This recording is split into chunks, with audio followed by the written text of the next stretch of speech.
સુરેન્દ્રનગરમાં મુખ્યમંત્રી શ્રી ભૂપેન્દ્ર પટેલને હસ્તે ₹696.25 કરોડના 12 વિકાસ પ્રકલ્પોના લોકાર્પણ ખાતમુહૂર્ત કરાયા। મુખ્યમંત્રી શ્રી ભૂપેન્દ્રભાઈ પટેલે આજે સુરેન્દ્રનગરમાં પાણી તથા સિંચાઈને લગતા ₹664 કરોડના વિકાસ કામો તથા અન્ય વિભાગોના મળી કુલ ₹696.25 કરોડના 12 વિકાસ પ્રકલ્પોના ખાતમુહૂર્ત તથા લોકાર્પણ કર્યા।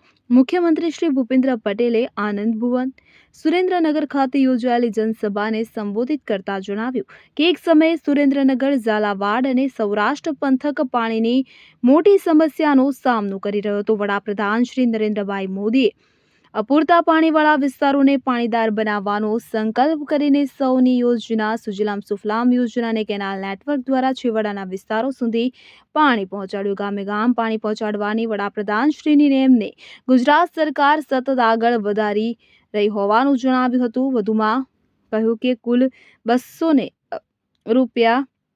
₹696 કરોડના વિકાસ કામોના લોકાર્પણ ખાતમુહૂર્તમાંથી ₹664 કરોડના કામો તો સુરેન્દ્રનગર જિલ્લામાં એકલા પાણી અને સિંચાઈના પાણીની સુવિધા માટે જ છે।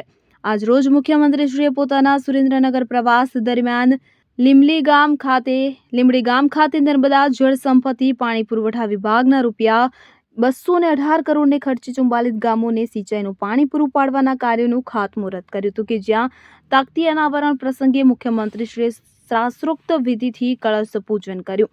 આ તકે મુખ્યમંત્રીશ્રીએ રામજી મંદિર તથા શેખવા પીરદાદાના મંદિરે દર્શન કર્યા હતા અને ત્યારબાદ ગામ લોકોનું અભિવાદન ઝીલ્યું। બાદમાં મુખ્યમંત્રી શ્રી ભૂપેન્દ્ર પટેલ સુરેન્દ્રનગર પધાર્યા હતા। અહીંથી તેમણે કુલ મળીને ₹515.19 કરોડના 3 કામોના લોકાર્પણ તથા ₹581.6 કરોડના 9 કામોના ખાતમુહૂર્ત કર્યા। આ તકે પ્રવાસન મંત્રી મુળુભાઈ બેરા, પાણી પુરવઠા મંત્રી કુંવરજીભાઈ બાવળિયા, સાંસદ ચંદુભાઈ સિહોરા, નાયબ મુખ્ય દંડક જગદીશભાઈ મકવાણા, જિલ્લા પંચાયત પ્રમુખ હરિકૃષ્ણભાઈ પટેલ, ધારાસભ્ય કિરીટસિંહ રાણા, શામજીભાઈ ચૌહાણ, પ્રકાશભાઈ વરમોરા, પુરુષોત્તમભાઈ પરમાર, જિલ્લા ભાજપ પ્રમુખ હિતેન્દ્રસિંહ ચૌહાણ, પૂર્વ કેબિનેટ મંત્રી I.K. જાડેજા સહિતના પદાધિકારીઓ સહિતના વરિષ્ઠ અધિકારીશ્રીઓ તેમજ મોટી સંખ્યામાં લોકો ઉપસ્થિત રહ્યા।